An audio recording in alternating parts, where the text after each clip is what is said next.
Okay, time for a new video, and whether you are somebody new to my channel or you are returning to my channel to watch this video, it is greatly appreciated. As always, I'm filming this video in one go, so if I stumble over my words moving forwards, apologies about that, and also apologies if the quality of this video is fairly poor as well. If there's any lag, anything like that at all, sadly it can't be helped, and hopefully it's not too much of an issue for you. This is yet another Eurovision 2024 related video here on my channel, and a video that I have wanted to film for quite some time now. It is the 10 great national final songs of the season video, and I think this is the second or third year in a row in which I'm filming a video similar to this one, where I go through all of the national final songs that we've had over the past few months and select 10 decent tunes that I want to talk about.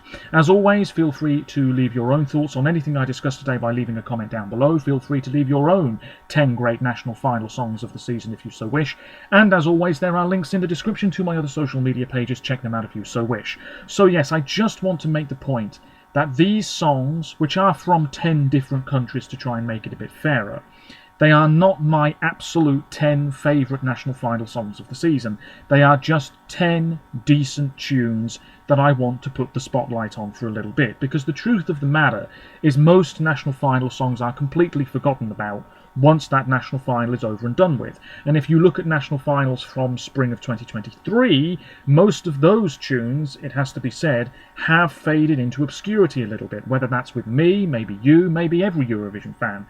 Because as time moves on, we get so many national final songs, it's inevitable that many of them will slip through the net. And if you go back even further in time, let's say a decade, how many 2014 national final songs are still being spoken about and loved today by many a Eurovision fan?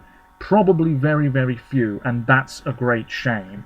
With these 10 tracks I'm talking about a little bit today, I certainly hope that I will be listening to them regularly for many, many years to come. Anyway, they're in a random order. Let me load up this list here. Like I said, if there's any lag, apologies. I considered every national final and every national final song, but in this video there are no songs from Serbia, or Lithuania, or Ukraine, or Croatia, or Finland, which might be a bit surprising, or Moldova, or Portugal, or Luxembourg, or Malta, or Czechia, or Latvia, or San Marino. And I think that's it. And obviously I'm not talking about Cyprus or Azerbaijan here, because obviously they had internal selections, no national finals whatsoever there. So the first song I'm talking about is from Eesti Laul, and what I will do at the end of this list, I will go through some of the other songs that deserve a bit of an honourable mention, I guess. So stick around for that if you're interested, and also I will be talking about my video plans for the next couple of weeks.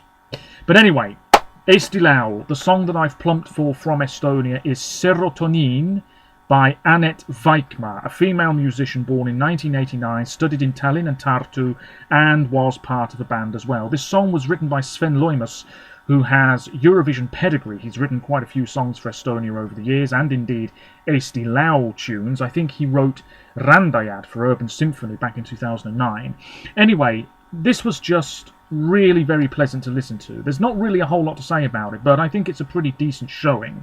Pretty safe, but some people like pretty safe material, as I've said before. She was there on stage, red light-up guitar, red outfit, red colour scheme. She came through the semi-final of Eesti Laul, and I didn't really like the format of Estonia's selection this year, it has to be said. They're always tweaking it for some reason, but she came through the second round of voting in the semi-final, which was a pure public decision. The juries weren't so keen in the semi-final, but in the final she finished 5th, joint 4th, with Daniel Levi, I believe it was, and the juries were more on board, the jury members were more on board with it this time around. The music video has had over 150,000 views, which for a song in Estonian, which didn't really win at all, didn't even come close to winning Eesti Laul, I think that's pretty good going.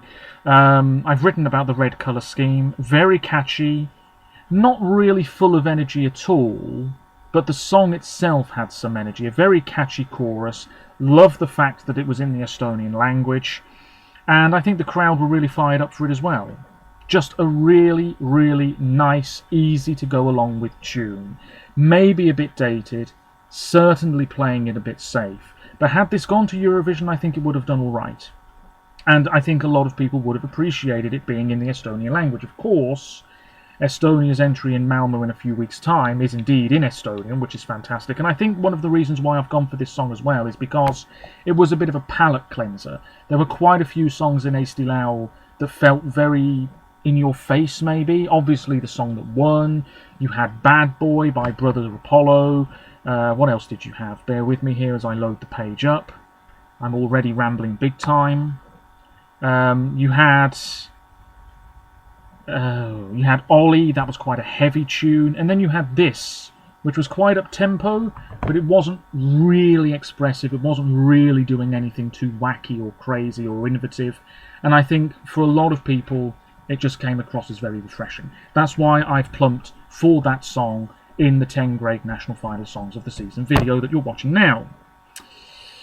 Moving on to song 2, and this is from FIK, Albania's national selection, way back last December. I cannot believe I'm sitting here talking about a song from Albania's national final, because usually I don't really care too much for anything in contention for this country. I find FIK very old-fashioned. I don't find any of the songs usually that stand out at all, but this one captivated me from the first time I heard it.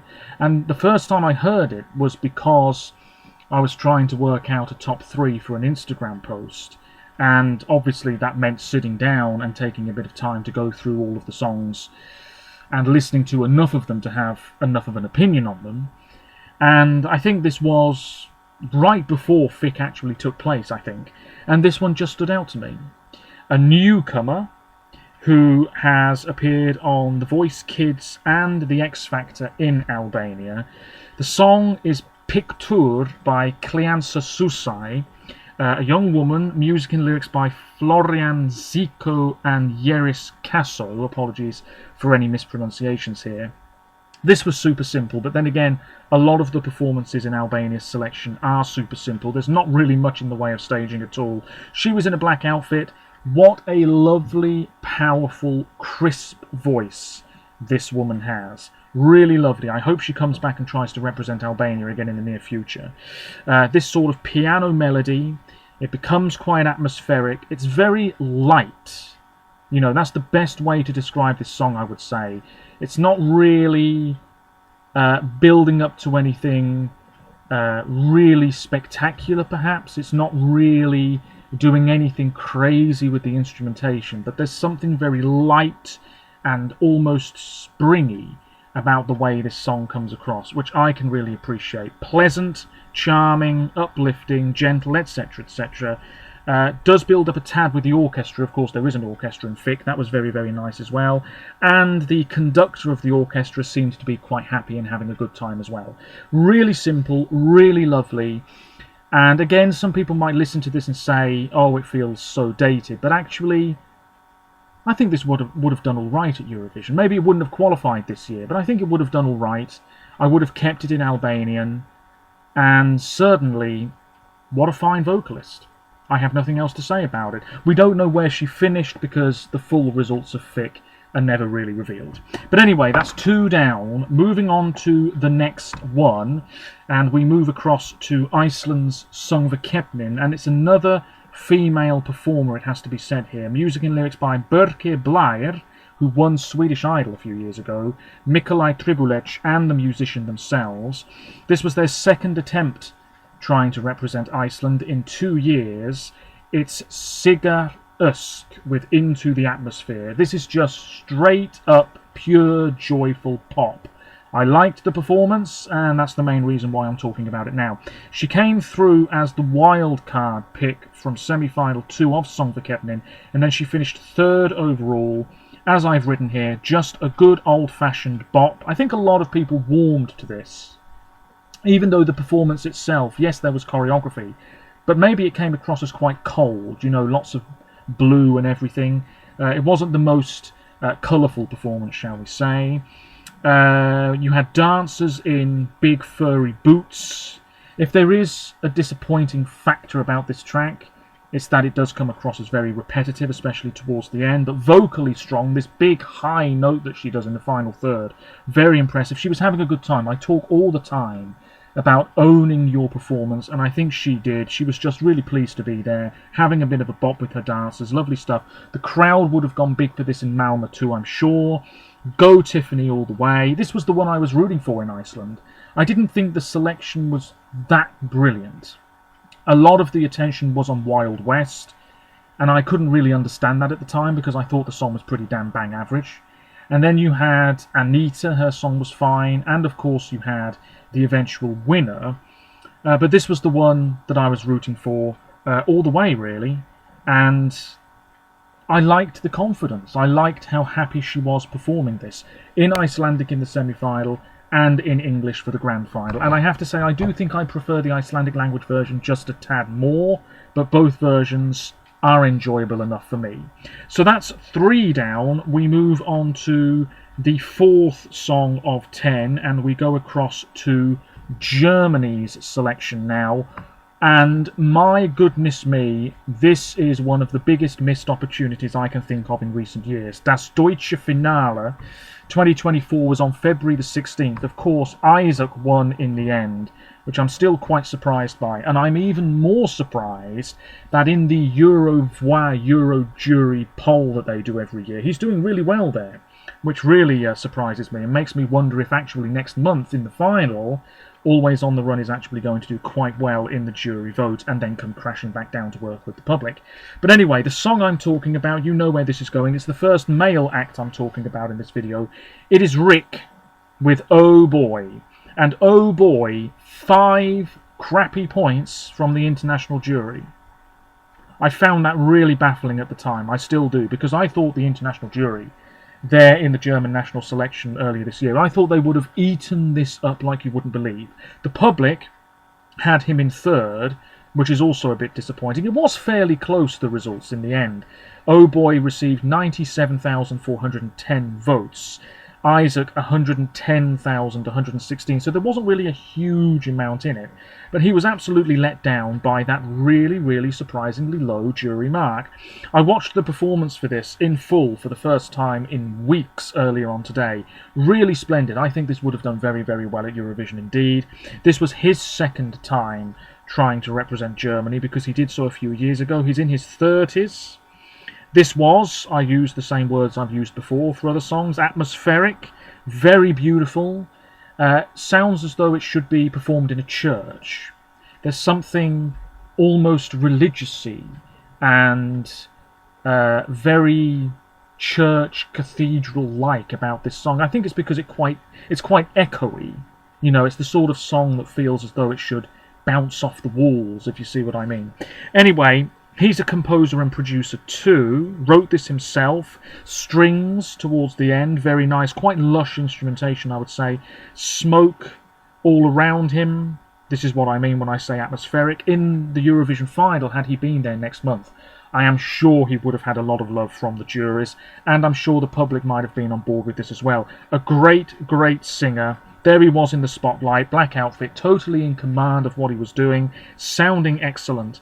And for crying out loud, I cannot believe Germany didn't send this, in all honesty. What a huge missed opportunity, in my opinion. As much as I don't mind Isaac and his song, Oh Boy was right there and sounded like such a clear winner, in my opinion. But there we are. What's done is done. I have nothing else to say about this. I think he should come back. Maybe he'll be internally chosen. I believe next year Germany are changing their format once again. I think the broadcaster in control of the national selection is changing too. So who knows what will happen next year with Germany.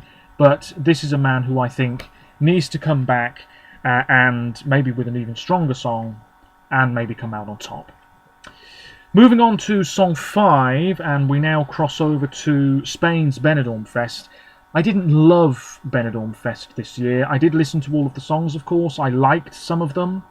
But I thought some of the decent efforts were let down by disappointing staging, and the vocals weren't necessarily bang on the money either. But the song that I've gone with here, perhaps no surprise, this was a fan favourite, and I think a lot of Spanish people were absolutely loving this as well, right before the final on February the 3rd, finishing third in the end.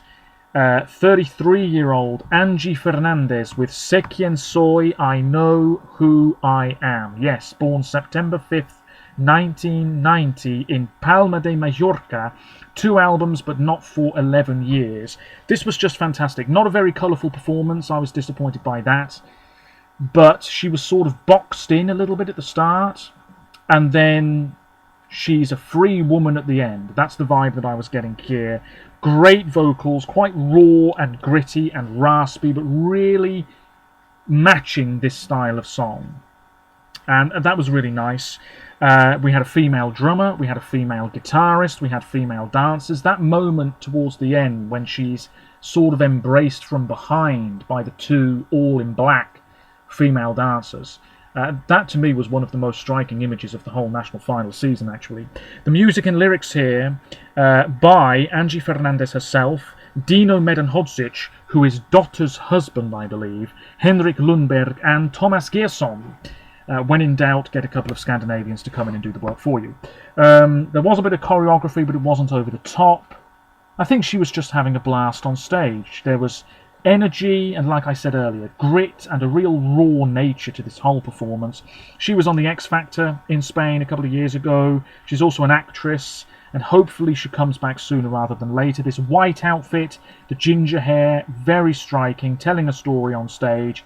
And I just loved how you can just get swept up in the energy of this tune. It wasn't full-on rock. It was going into that territory, I would say, but it was still fairly accessible, and in the end, 3rd place in the Benidorm Fest final. My word, I'm still rambling big time, apologies for that. Let's move on, hopefully there's not too much lag here. The next country is Sweden, and I was actually thinking of not talking about any song from Melfest at all, because when I was going through the songs, yes, I liked many of them, but I couldn't really pick one to talk about, because I liked that one and I liked that one, and then should I talk about this? In the end, I have plumped with the song that finished 7th in the end, which is really surprising even to this day. 19-year-old Maria Sur, who of course tried to represent her country last year, and she finished, let me take a look here, she finished, what was it, 9th last year? I'm loading up her details right now. Never Give Up. Yes, finished 9th. Born on New Year's Eve 2004 in Ukraine, and she has appeared on Ukraine's version of The Voice as well. What impressed me about this was how last year, and I said this at the time in my Melfest content, which you may well have seen, I said last year, there she was, she didn't look nervous, but it was so obviously a case of a song that perhaps she didn't really want to sing. You know, yes, it had this personal message to it and everything, but I don't think it was really reflective of her as a musician at all, which is fair enough, because when you're 18 and you're, you know, bursting onto the music scene, you're not necessarily sure what type of music you're going to release moving forwards, and obviously your personal tastes and styles can change. Now, a year on, we got to see what I think was the real Maria Sur, and there she was, looking fantastic in this black outfit, singing a really, really solid pop song. The fact this only finished 7th is remarkable, because in most other national finals, this would win by an absolute country mile, in my opinion. Most countries would kill for a song like this. And in Sweden, only 7th place. She opened the Melfest final, and she did really, really well, brimming with confidence, working the camera, looking fantastic, as I said a moment ago, in this black outfit. It was a very dark performance. Yes, we had flashing lights, but it was very dark. Takes a while to get going, and then, you know, I think it really packs a punch. Music and lyrics here by Julie Agard, Maria Sur herself, Jimmy Turnfeld, and Anders Rethov. Jimmy Turnfeld, who's been involved with the Austrian entry this year. I was just very impressed. Bit of choreography, but not over the top. Imagine this opening the final next month instead of Unforgettable. I personally feel that When I'm Gone is a stronger song and a stronger performance, but there we are. Confidence shining through. She had a smile on her face at times when performing this in both the heat and the final. Really, really nice. This was a real step up, a bit of a glow up, I suppose you could say. And that's what impressed me. Absolutely fantastic stuff. There were other songs I could have spoken about, but this is the one that I plumped for in the end. Only a few more to go now, and I'm going to try and rattle through this. We move across to Denmark and DMGP, which is a much maligned national final every year.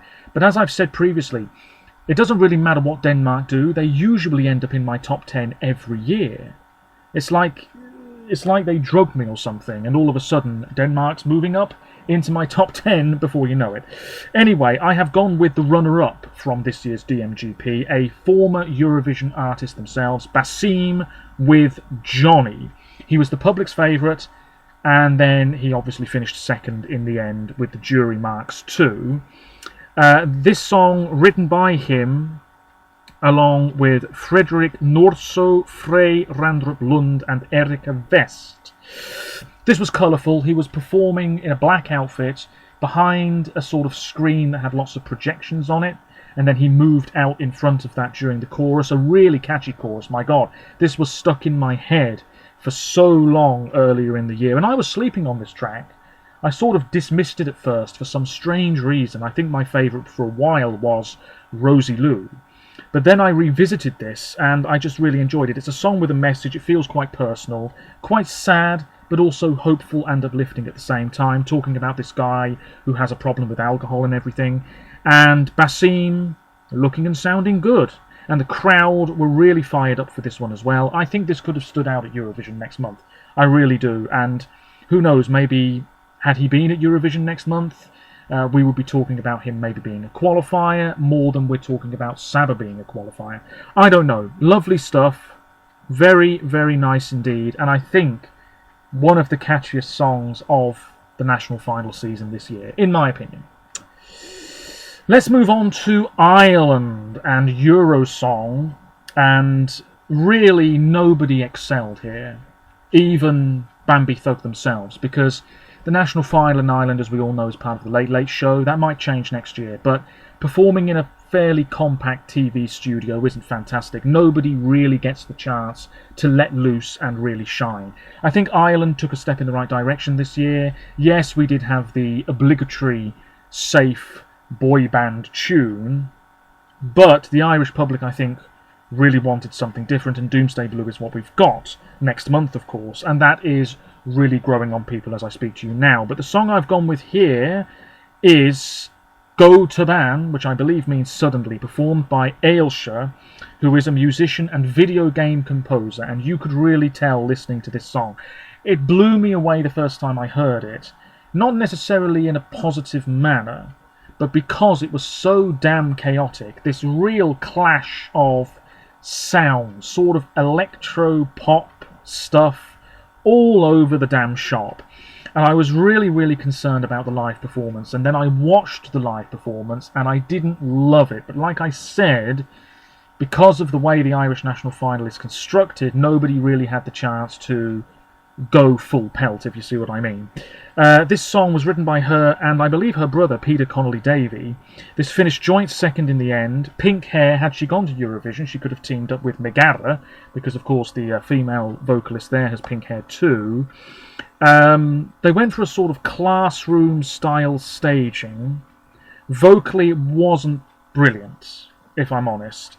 It's quite a difficult song to sing well live, especially when you're moving about so much. There's real energy to this one. And the reason it's in my list is because it was just unlike anything else any other country had in their national selections. So I think it deserves some praise for that. Plus, Irish language lyrics.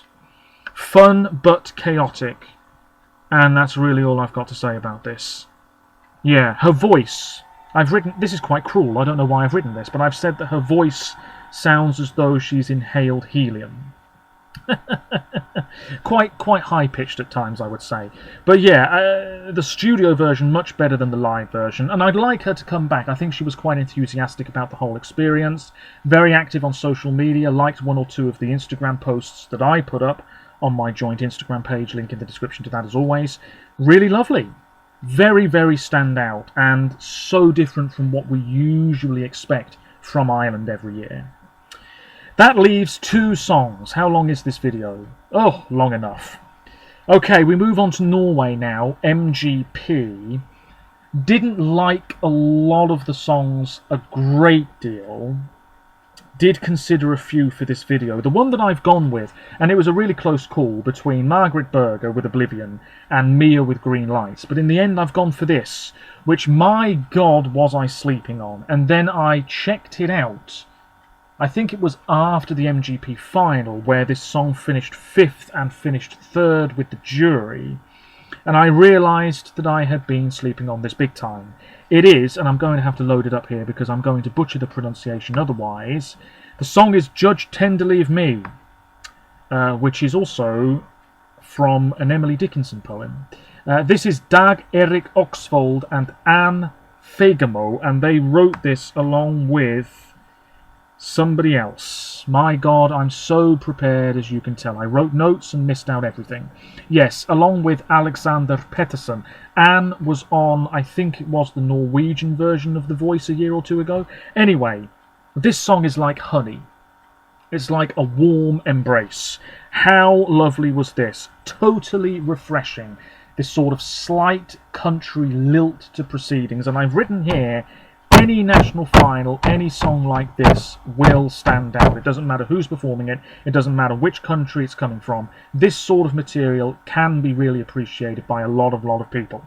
I've written here, very tender, very sweet, vocally strong. Reminded me of Murland and Deborah Scarlett from 2015 in the sense that the guy starts things off and then the woman comes in the second verse. Super simple, nothing flashy about this at all. Really lovely instrumentation, right up my street, very interesting lyrics which are well worth looking at, and I just love this. I absolutely love this. I listened to it again earlier, I watched the live performance again earlier, and at Eurovision this could have been completely brushed aside in a 100% public vote semi-final, but music professionals would look at this and surely enjoy a lot about it, because really there's very little to fault. Maybe it's a song that doesn't really build up to much, maybe it is fairly forgettable in terms of the staging, and if this was sandwiched between two very expressive entries, my God, it could be DOA. But really, so much was working here. Lovely, lovely vocals, especially from her. And hopefully they both come back. Maybe they'll team up again. A touch of the common linnets about it. Fantastic. Very, very refreshing and welcome indeed. That leaves one song, and it's from Sanremo, which I know is not strictly speaking a national final, but for the purposes of this video, let's call it one. I think you know where I'm going with this, because it's a song I've mentioned quite a few times on my channel previously. I made a video all about this song, reacting to it in full. It is Sinceramente, Sincerely, by Annalisa, who is such a huge star. 8 albums, multiple awards. She's in her late 30s now, been in Sanremo so many times, never higher than 3rd place, which she achieved again this year. This song has more views than La Noia on the internet, I believe. Reached number 2 in the Italian charts. And my God, I've seen a few comments on social media recently from people saying that had Annalisa won Sanremo and decided to go to Eurovision this year, she would be now being called the clear favourite to win this year's event. Now, I don't know about that myself, but my God, Sinceramente would have pushed hard for the win in Malmö next month. She has described this song as being about freedom. It's almost as if this song holds back and then really lets loose. You know, the verses are quite, you know, not melancholic, but fairly stripped back, I would say. And then the chorus has, you know, momentum.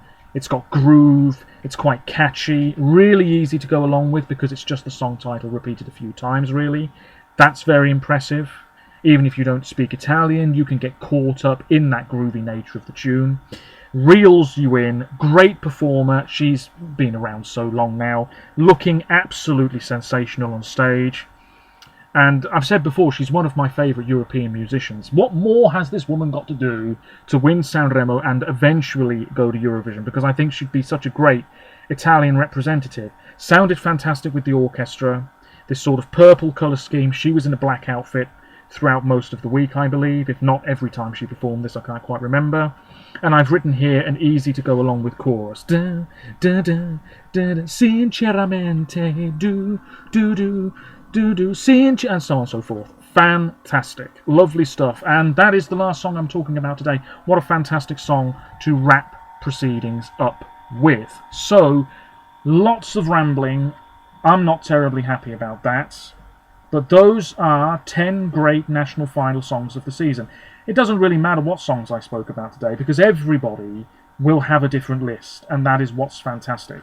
So let me just recap. From Estonia, Serotonine by Anett Vaikmaa. From Albania, Quien and Pikor. From Iceland, Into the Atmosphere by Sigur Rós. From Germany, Oh Boy by Rick. From Spain, Se Quien Soy by Angie Fernandez. From Sweden, Maria Sur, of course, When I'm Gone. Denmark, Johnny by Basim. From Ireland, Go Toban by Ailsa. From Norway, Dag and Erik with... What am I on about? Dag, Erik and Anne with Judge Tenderly of Me from MGP. And from Italy, Annalisa with Sinceramente. Now let me double check that is 10, because knowing me, it won't be. 1, 2, 3, 4, 5, 6, 7, 8, 9, and 10. Lovely. That is that. A video I've wanted to film for so long is now over and done with for another year. Like I said, feel free to let me know your own 10 great national final songs of the season in the comments below. And hopefully the lag wasn't too bad. Until next time, take care of yourselves. But before I just wrap this video up, I've just remembered I'm going to go through the honourable mentions. So in Serbia I considered Breskvica and Zoria, and that was about it. In Lithuania it was Monica Maria, and that was about it. In Ukraine I considered Palala by Anka and Krilata with Queen, and she didn't even make the Vidbeer final. In Croatia it was Gasoline by Marcella and Vatra, the song that they had. No other song really from Iceland, maybe Blanki Fleur, the song that she had. From Finland, Sara Sipola with Paskana nearly made the cut, great song, and Cyan Kicks with Dancing with Demons. From Moldova, Catalina Solomac and Julia Telueka, both of them were considered. From Portugal, João Borges, who was the runner-up, was he not? What a fantastic song he had, very Adam Ant in terms of the presentation. I also considered No Maca featuring Anna Maria, and also Rita Onofre, all great songs. Crick was considered from Luxembourg. Urba, Ryan Hilly and Lisa Gauci were considered from Malta. I don't think any other song from Albania. Midi with Red Flag Parade from Czechia. One or two other songs from Denmark, Rosie Lou, Stella, U Blue with Planetary Hearts. Latvia, Vestules with Kur, which was the runner-up. That was so damn close to making the 10. It really, really was. It was the runner-up. This young duo, so simple, and something very, very engaging about it. Really wonderful stuff. San Marino, I considered Loredana Berthe and Boom. And Amy Atkinson, I think. Other songs from Estonia, Daniel Levi and Ollie, mainly. Norway, Mia and Margaret Berger.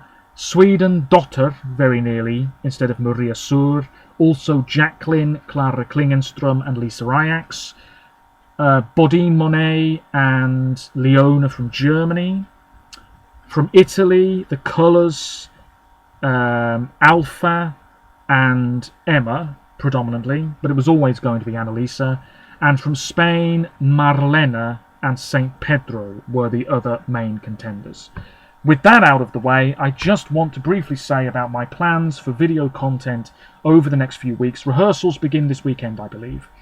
And I will be making videos as and when about any rehearsal footage we get. I have no idea when or indeed if those videos will surface, so do bear that in mind. Do keep an eye on the Instagram page as well if you so wish, because I might be posting stuff on there fairly regularly.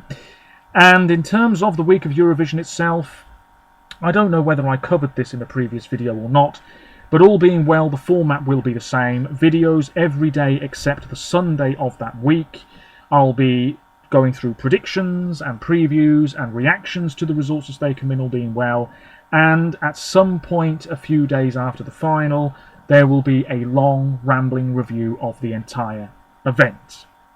Until next time, I'm not entirely sure when it will be, but no doubt I'll be talking about rehearsal footage maybe. Take care of yourselves, stay safe, apologies if there was any lag, and bye for now. Take care.